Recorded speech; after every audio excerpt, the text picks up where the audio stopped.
You ask Tiger to solve. This deals with linear equations with one unknown. The final result is d equals 110. Let's solve it step by step. Simplify the expression. Multiply the fractions. Break up the fraction. Find the greatest common factor of the numerator and denominator.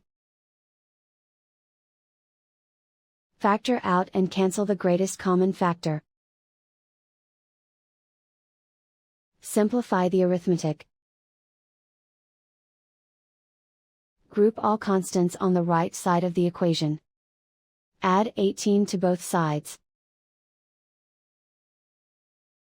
Simplify the arithmetic.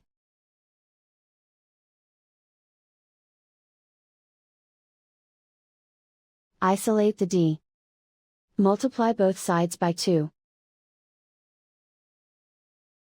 Group like terms. Multiply the coefficients. Simplify the fraction. Simplify the arithmetic. And so the final result is d equals 110.